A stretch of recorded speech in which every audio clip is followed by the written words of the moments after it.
तो भगवत गीता के श्लोक में यही बताया गया है कि अपने आप को समझने के बाद ही आपके जीवन की शुरुआत होती है। उससे पहले तो सिर्फ आपका अस्तित्व होता है। आप जिंदगी जी नहीं रहे होते हो। आपका सिर्फ महादेव, जय बजरंगबली। क्या आप लोगों को ऐसा नहीं लगता कि हमारे समाज में धर्म और अध्यात्म समझने की बजाय दिखाने का एक टॉपिक बन गया है? क्या आपको ऐसा नहीं लगता कि हर एक दूसरा व्यक्ति जो अध्यात्म को सोशल मीडिया पे और अपने जीवन के अंदर जो दिखाने की कोशिश करता है, कहीं ना कहीं वैसा वो है ही नहीं? मतलब दिखावे के चक्कर में हम लोगों ने जो उसका अर्थ था, जो उसका मीनिंग था, कहीं ना कहीं हमने उसको खो दिया है। उसके होने का जो कारण था, उसके अस्तित्व का, जो उसका अस्तित्व का जो एक्चुअल में जो कारण था, वो कहीं ना कहीं गुम हो चुका है। भगवत गीता में एक श्लोक आता है, असम्यतात्मना योगो दुष्काम इति मे मति वश्वात्मा तु यतता शक्यो वाप्तुम पायता। भगवान कृष्ण कहते हैं भगवत गीता के श्लोक में, जिस व्यक्ति को अपनी बुद्धि पर नियंत्रण नहीं है, बिल्कुल एग्जैक्ट मैं आपको ट्रांसलेशन बता रहा हूं, जिस व्यक्ति का अपनी बुद्धि पर नियंत्रण नहीं है, उस व्यक्ति के लिए अपने आप को समझना बहुत मुश्किल है। और जो व्यक्ति अपने आप को नहीं समझ पाता, उसके लिए भौतिक और आध्यात्मिक जीवन में कोई सफलता नहीं है। ऐसा मेरा मानना है। ये एग्जैक्ट ट्रांसलेशन है उस इस भगवत गीता के श्लोक का। ठीक है। और ये बात बिल्कुल मैं 100% एग्री करता हूं। जिस व्यक्ति का अपने ऊपर कोई नियंत्रण नहीं है, वो व्यक्ति अपने आप को पहचान ही नहीं पाएगा। अपने ऊपर नियंत्रण ना होने का मतलब है चीजों पर रिएक्ट करना, जज्बाती हो जाना, बहुत ज्यादा मतलब भावनात्मक हो जाना। ठीक है। किसी चीज को बिना सोचे समझे ही उसके ऊपर एक्ट कर देना, कोई प्लानिंग नहीं होना।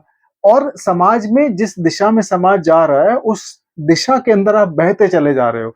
मतलब आप एक उस तिनके की तरह हो जो नदी के साथ बह के जा रहा है, और उसके साथ मतलब चले जा रहा है कोई बिना सही गलत की सूझबूझ के। ठीक है। तो आप उस तिनके की तरह उस नदी में बह जा रहे हो, और आप लोगों ने यही सत्य मान लिया है। और आपको लगता है कि जो भी क्षण भर बाद जो सुख दुख आते हैं, इसी का नाम जीवन है। नहीं, जीवन इसका नाम नहीं है। तो भगवत गीता के श्लोक में यही बताया गया है कि अपने आप को समझने के बाद ही आपके जीवन की शुरुआत होती है। उससे पहले तो सिर्फ आपका अस्तित्व होता है। आप जिंदगी जी नहीं रहे होते हो। आपकी सिर्फ स्थिति होती है, आप मौजूद हो इस दुनिया में, बस।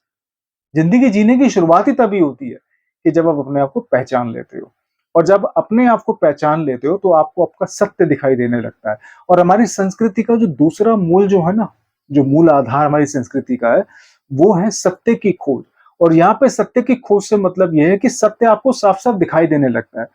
सत्य आपके पास चल के नहीं आएगा। जो ट्रुथ है ना, जो सत्य है, जो परम तत्व है, जो सत्य है, जो बड़े बड़े ग्रंथों में बताया गया है, वो आपके पास चल के नहीं आएगा भैया। आपको उसके पास जाना पड़ेगा। आपको उसको समझने के लिए तैयारी करनी पड़ेगी।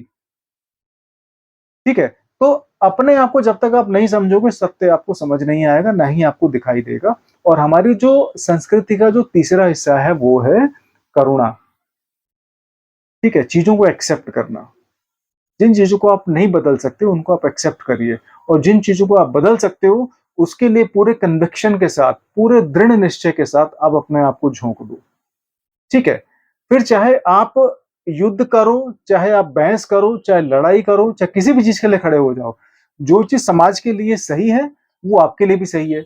और जिस चीज के लिए आप लड़ रहे हैं, उस चीज में आपको परमात्मा जरूर सपोर्ट करेगा। लेकिन बात यहाँ पे यह है कि पहले शुरुआत आपको करनी पड़ेगी। कोई चीज आपको उठाने नहीं आएगी सही गलत का पाठ समझाने के लिए। ठीक है। तीसरी चीज है, कोई भी चीज जीवन में अगर आप कर्म करते हो, तो बिना किसी उसके मतलब बिना किसी अपेक्षा के आप करो। इससे आपको क्या होगा कि आपके अंदर अगर जरा सा भी फेलियर आता है, जरा सी भी अगर आप कहीं ना कहीं मुसीबतों का सामना करते हो, आपके अंदर कहीं ना कहीं डिफीट आती है, तो आप उस चीज को खोने के डर से काम करना बंद नहीं करोगे। देखो, लड़ाई करना बहुत जरूरी है। ये बात मैं आपको भगवत गीता की बहुत बढ़िया बता रहा हूँ। भगवान कृष्ण कहते हैं कि अगर अर्जुन, अगर आप युद्ध नहीं करोगे, ठीक है, तो तुम वैसे भी हारे हुए हो। लेकिन अगर युद्ध करोगे, और अगर हार या जीत से अगर तुम्हारे पे असर नहीं होगा, तो तुम्हारे को युद्ध हारने का भी डर नहीं होगा, क्योंकि तुम्हारे को युद्ध जीतने का भी कोई मोह नहीं है। तो बात यहाँ पे है पार्टिसिपेट करने की, बात यहाँ पे है अपने कर्मों को पूरा करने की, बात यहाँ पे है कि आप अपने कर्मों को पूरा करो। जीत हार, सफलता असफलता मिलती रहेगी, नहीं मिलेगी, लेकिन आपका जो कर्म है, आप भगवत गीता में कहा गया है, कर्मण्यवाधिकारस्ते मां फलेषु कदाचन। आपके पास सिर्फ कर्म, अपने कर्म करने का हक है। उसके आगे कर्म का जो रिजल्ट है, जीत या हार, वो आपके हक में हो भी सकता है, नहीं हो सकता, लेकिन वो टॉपिक आपका नहीं है। वो आपके लिए आने वाला नहीं, वो जरूरी नहीं है आपके लिए। तो कर्म करना बहुत जरूरी है और उसी में अपने आप को लगा के रखो आप। अगर आपको वीडियो सही लगी है तो सत्य जरूर लिखिएगा भगवत गीता के नाम पे, महादेव के नाम पे। हर हर महादेव, जय बजरंगबली।